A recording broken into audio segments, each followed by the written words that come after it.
All right, who's ready for another week of trading?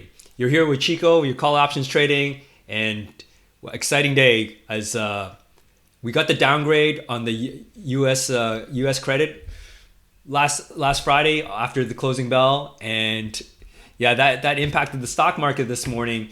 Everything was pretty well down a bit, not a whole lot, and it also impacted the Asian markets.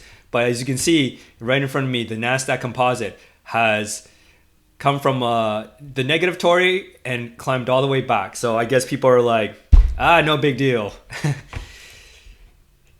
And this is the one article amongst many articles about the Moody's downgrade for the U.S. credit rating. We got downgraded here in the U.S. from AAA rating to AA1. Let me see if I can find that. Here it is. Moody cuts the U.S. government long-term credit rating from AAA to AA1 late Friday.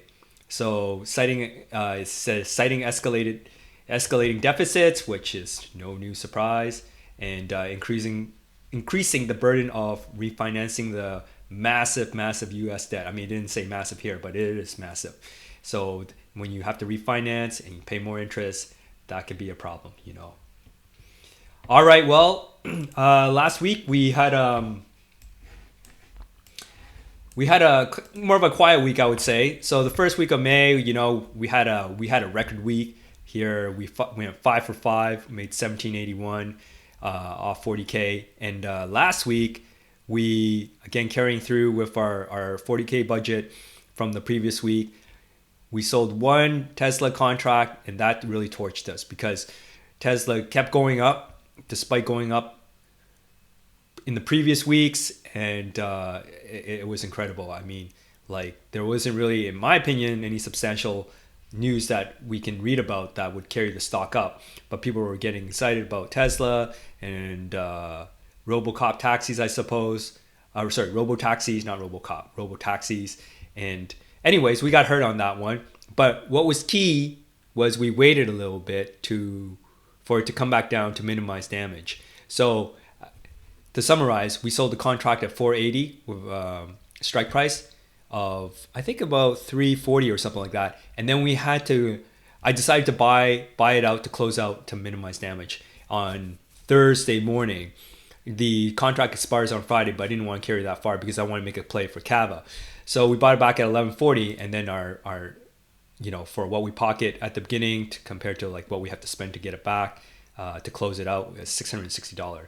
Then we did 3 contracts for the restaurant chain Cava. We did 3 contracts at 221. Cava is kind of like Chipotle, but they do Mediterranean food, and so we sold it at 663. And after earnings, they went down, so it went in the wrong direction. The right direction for us, the wrong direction for people who were betting it to go higher. And we pocketed all that. We let it go into expiration. So that's 663 in our pockets. And at the end of the week, basically we broke even. I mean, technically we're up $3, but it's just $3. Really, we'll call it break even. I mean, $3 might buy you, one item at the dollar store these days?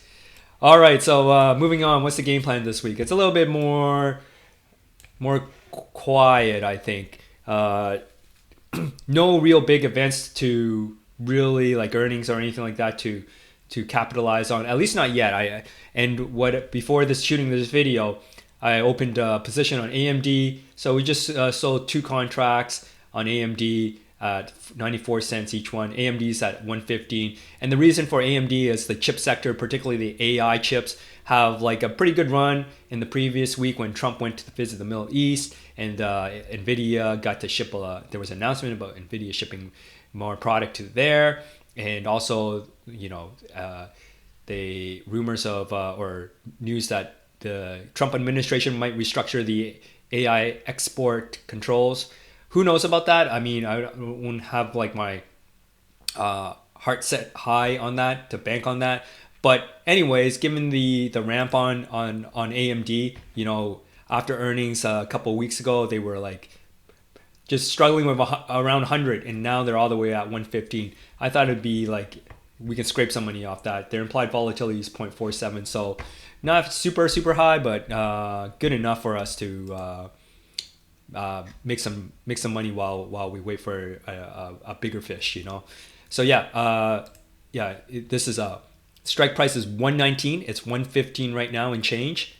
The stock price is 115 and change right now, and yeah, we sold that at 94 cents, 2 contracts, and again, and now it's starting to already go down, and we're in the profit zone, but yeah, not by much. We'll have to ride this one. We'll keep holding this one until we see another opportunity come our way, and maybe we'll switch it up. Okay, that's it for today. I hope you have a good start to your week. Don't forget to like. Don't forget to subscribe if you haven't. I'll catch you to next episode.